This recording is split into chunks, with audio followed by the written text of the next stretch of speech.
Welcome back. When we left Collinwood, Victoria Winters had narrowly avoided flight, thanks to guilt, a vague sense of destiny, and the casual terrorism of a 10-year-old who communicates primarily through glares and property damage.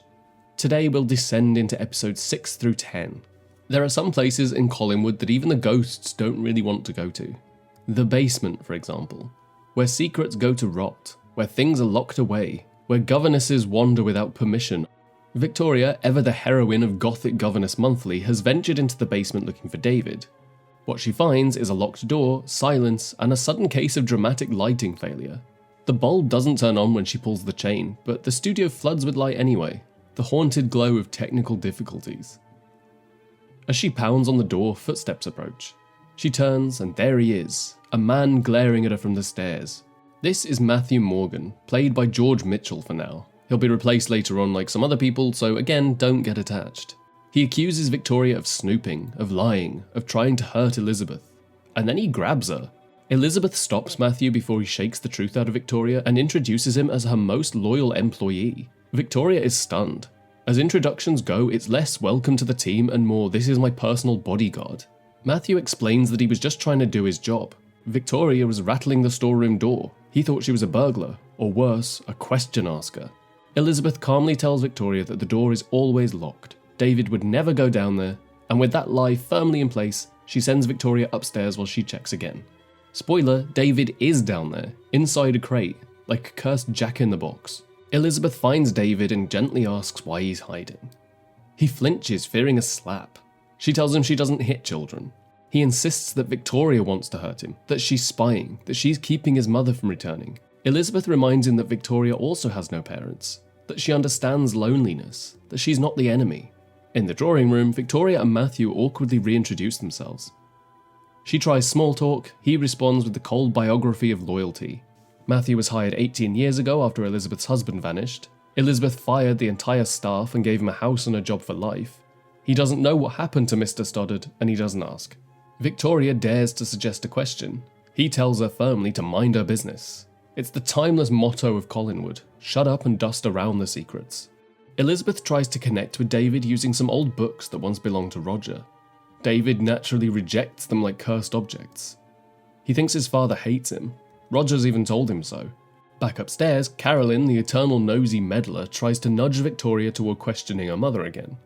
She's convinced the disappearance of her father and the sudden financial support Victoria received must be connected. Elizabeth enters and, like the ghost of consequences, she asks to speak to Victoria alone. Carolyn takes a call from Joe, who promises some mystery news and insists that she stay home until he arrives. Elizabeth finally levels with Victoria, or tries to. She tells her that David must never see her as a threat, that his mother is ill and may not return. Victoria takes the opportunity to bring up the payments and the convenient timeline. Elizabeth denies knowing anything. Victoria suspects that this is another carefully wrapped lie. She presses. Elizabeth retreats back into the vague someone at the foundling home told Roger nonsense. Victoria asks who, and Elizabeth says to accept what she's being told. Translation, lie or leave.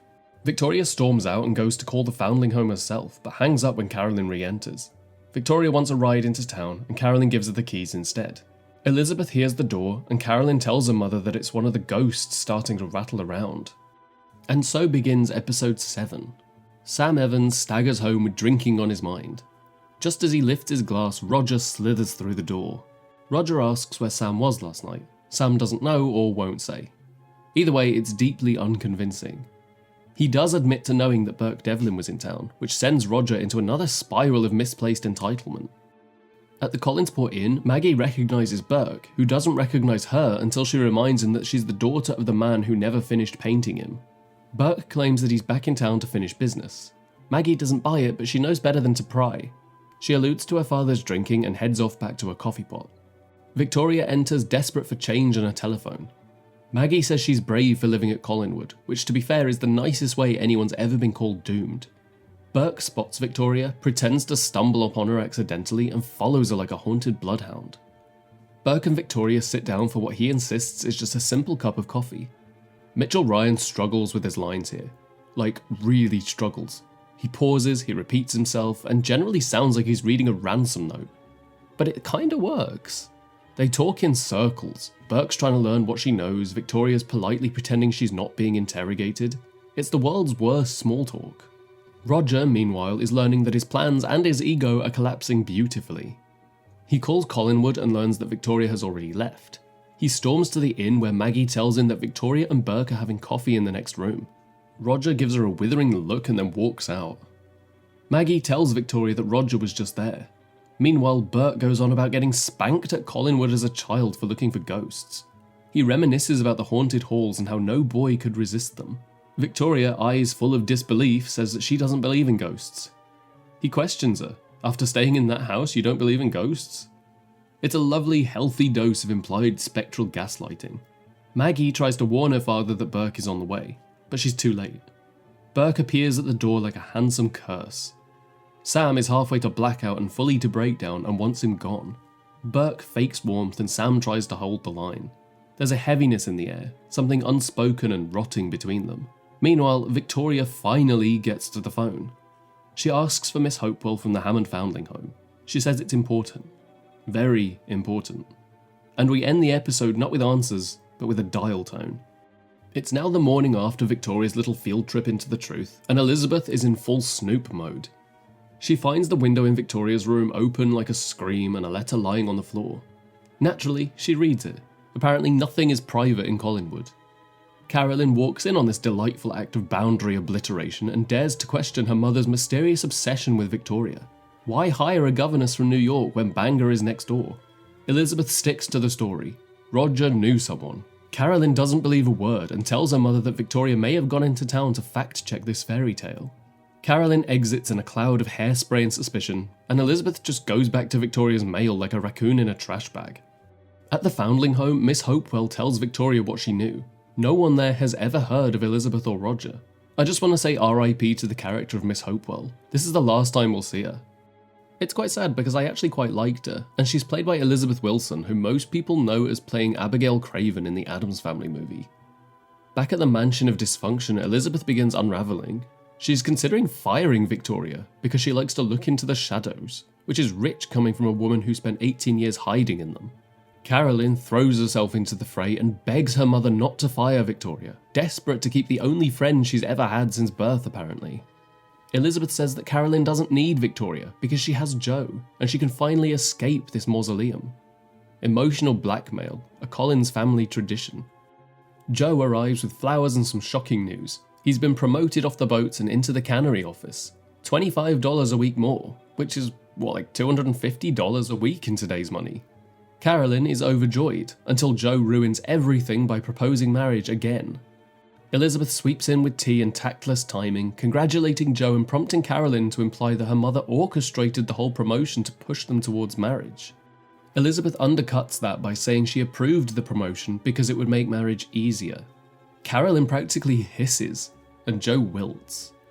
Victoria returns, dramatic as a storm cloud, and finds Carolyn. Carolyn is scared of the freedom that Victoria's presence is offering, and she's trying to push her away with trembling words and wet eyes. Joe seizes the moment to drop another grenade. Burke Devlin offered him money for information on the family. Elizabeth's composure splinters. Carolyn rushes in with the news that Victoria is back. Elizabeth, barely stitched together now, heads to Victoria's room to gaslight and smooth things over. Victoria calmly confronts Elizabeth about the orphanage call. Elizabeth pretends wounded dignity and insists again that Roger knew someone. Victoria isn't buying it, but she's not even pressing the point anymore. She wants to believe that this is a home and a job, not a trap.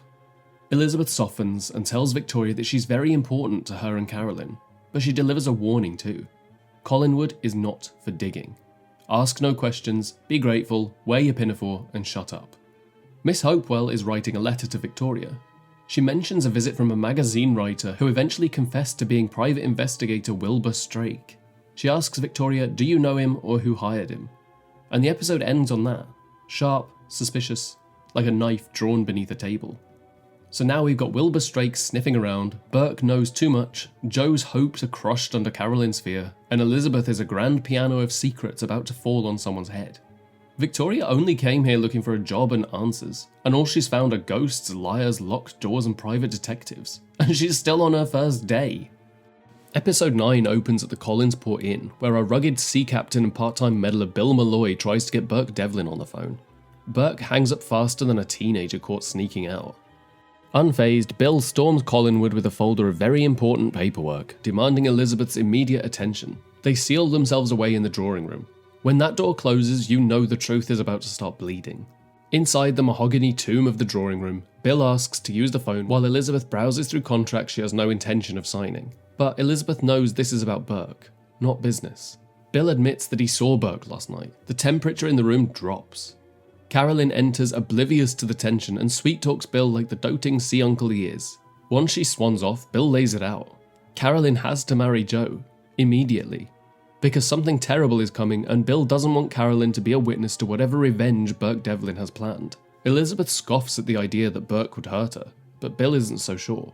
Upstairs, Carolyn gives Victoria the world's most goth tourism speech. Did you know that Widow's Hill was 100 feet high and people have jumped to their deaths from it and 2 were governesses, and according to legend a 3rd is fated to join them?